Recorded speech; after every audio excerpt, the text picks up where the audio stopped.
বঙ্গোপসাগরে বিভিন্ন সময়ে জন্ম নেয়া ঘূর্ণিঝড়ে স্থলভাগের ক্ষয়ক্ষতি ও প্রাণহানি ঠেকাতে বরাবরই ঢাল হয়ে দাঁড়িয়েছে সুন্দরবন।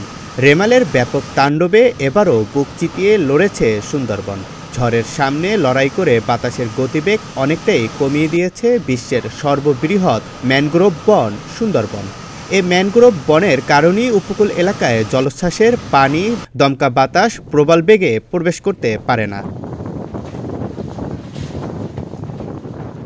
উপকূলে আঘাত হানার সময় ঘূর্ণিঝড় রেমালের গতিবেগ ছিল ঘন্টায় সর্বোচ্চ ১২০ কিলোমিটার, কিন্তু সুন্দরবনের গাছপালার কারণে সেটির প্রভাব ঘন্টায় ৮০ কিলোমিটারের মতো অনুভূত হয়। সাতক্ষীরা জেলা জলবায়ু পরিষদের সদস্য সচিব ও পরিবেশবিদ অধ্যক্ষ আশিকি এলাহি বলেন, সাতক্ষীরা উপকূলের জন্য সুন্দরবন যেন একটি দেওয়াল।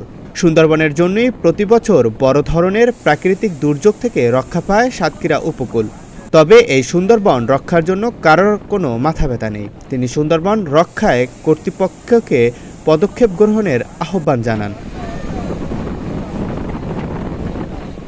এ সুন্দরবন না থাকলে সাতক্ষীরা উপকূলে ঘূর্ণিঝড় রেমালের কারণে বড় ধরনের তাণ্ডব হতে পারত বলেও মনে করেন তিনি।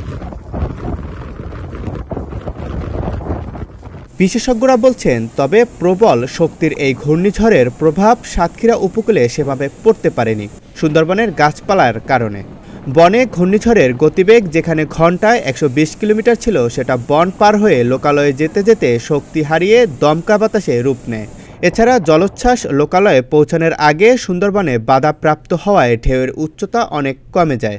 এ কারণে উপকূলীয় এলাকাগুলো প্লাবিত হওয়ার ঝুঁকি বা ক্ষয়ক্ষতি আশঙ্কা তেমন থাকে না।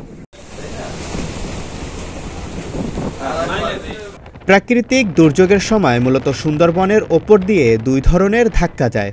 প্রথমত তীব্র গতির বাতাস ও এরপর জলোচ্ছ্বাস। উপকূলীয় এলাকা থেকে বড় বড় শক্তিশালী ঘূর্ণিঝড় ঠেকাতে এর আগেও ঢাল হিসাবে কাজ করেছে সুন্দরবন।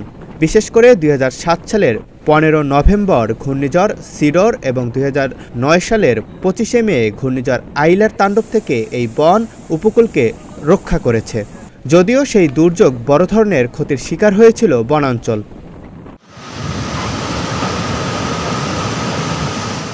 জাকারিয়া রবিউল, প্রতিদিনের বাংলাদেশ।